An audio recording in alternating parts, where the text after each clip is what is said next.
The man on the Porsche of 4418 was holding back a contractor bag that was still moving, and when our headlights hit him, he didn't flinch. He smiled.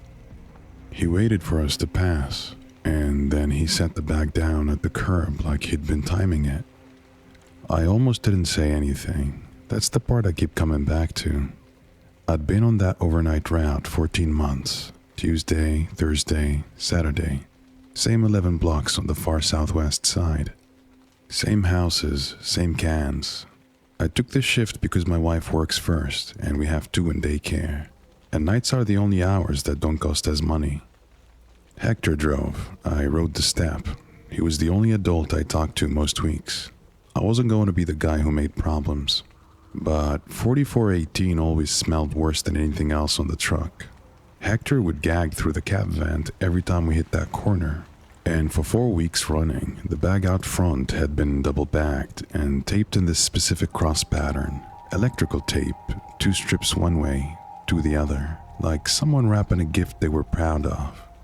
That night after we passed him, I told Hector I'd missed a can on the last street. He didn't ask, he circled. I jumped off at the corner and grabbed the bag off the curb at 4418 and threw it in the hopper. And when we got 2 blocks down, I had him stop and I cut it open with my box knife in the alley behind the depot. It was a tabby cat, gutted. The collar was still on. There was a phone number stamped into the tag, and I knew the number because I'd seen it that same week stapled to a telephone pole 2 streets back under a photo of the same cat. The kid's handwriting. Please call. Her name's Biscuit. I called 911 from the cab. The dispatcher logged it. The officer who came out was polite and tired, and said without a warrant he could only knock and talk, and he did. And the man at 4418 answered in pajamas and let him look in the front room, and that was the end of it. The officer gave me a detective's card and told me to email if anything else came up. Next shift, the bag at 4418 was bigger. Same tape pattern, cross. I waited until the depot, did the same thing in the alley. It was a German Shepherd, older dog. The chest cavity had been opened and a hardcover children's book had been placed inside it. Dry, deliberate, a bedtime story, the kind with a ribbon bookmark. I sat on the back bumper for a long time before I closed the bag. I started photographing every shift. I emailed the detective. He answered once, short. Said he was building it. 4th shift, the bag was gone before we got there. Hector saw it before I did. He pointed at the Porsche. There was a folding chair set out facing the street, and a thermos on the chair, and the Porsche light was off. The man wasn't sitting in it that night, but the chair was there, and the thermos was there, and the message was simple enough. He knew which truck, he knew which night. He was timing us. I didn't sleep that day. I kept thinking about how he'd watched us pass the first night and waited. How he hadn't flinched in the headlights. How a person learns the rhythm of a sanitation route by standing outside in the dark 3 nights a week for long enough to be sure. That Saturday was my day off.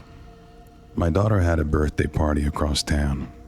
She's 8. She was in the back seat in her soccer jersey, the one with her name across the shoulders in iron-on letters. And I took the route I always took, which goes past 4418, because I wasn't thinking, because I'd been driving that block in the dark for over a year, and my hands just went.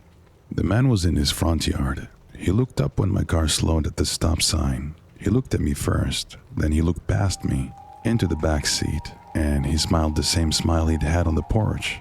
And he raised one hand and waved, and he said my daughter's name, out loud, through the glass. Friendly like he was greeting a neighbor's kid. She waved back. She didn't know. I drove her to the party. I sat in the parking lot for 40 minutes with my hands on the wheel, and I emailed the detective from my phone, and I told him everything. The chair, the thermos, the name, the jersey. He called me within the hour. He said, don't drive that block again. He said, don't change anything else. The warrant came 2 weeks later. They found a chest freezer in the garage.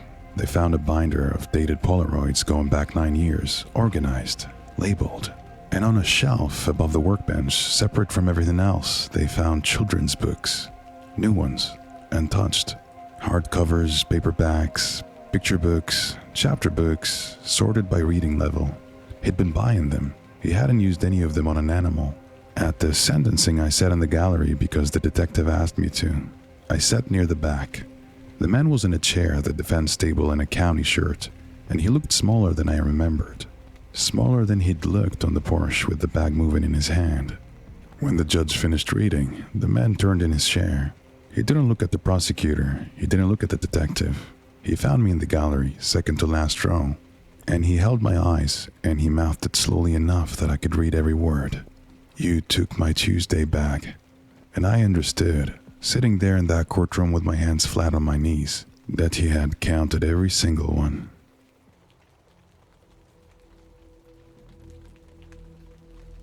I woke up zip-tied to a bathtub in a basement that smelled like bleach and copper, and the man drawing a blue line across my rib kept calling me by this nickname only my cousin Marisol uses, Pequeñita, over and over like he'd practiced it. He wasn't dressed like a doctor. He was wearing a butcher's apron over a bear's hoodie, and the gloves on his hands were the kind you buy at Home Depot. But he had the marker, he had the tray.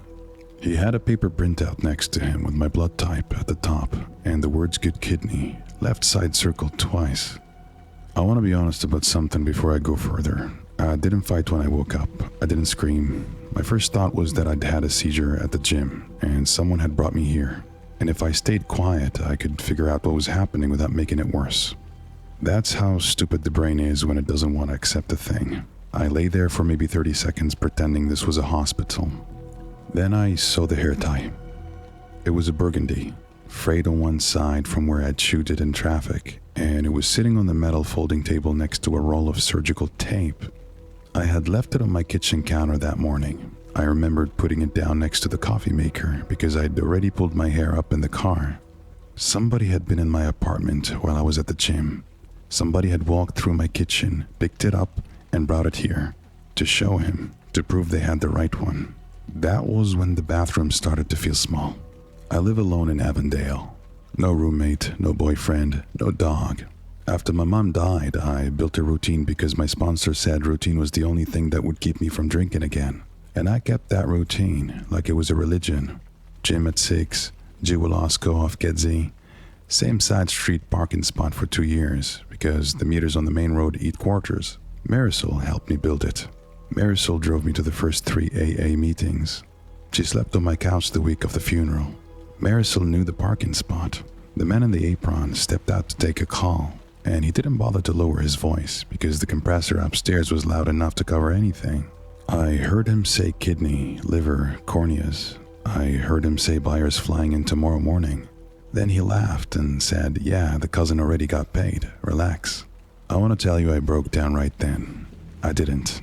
Something in me went very quiet and very flat. The way it went when the hospice nurse came out of my mother's room and didn't have to say anything. I looked down at my left wrist where there was a clean line packed with gauze, and I understood that they had already cut me once to see how I clotted. Like a test drive. My right hand was the one that wasn't tied as tight. I worked it back and forth against the plastic, and the blood from the cut wrist ran down my forearm and slicked the zip tie enough that I could fold my thumb in and pull through.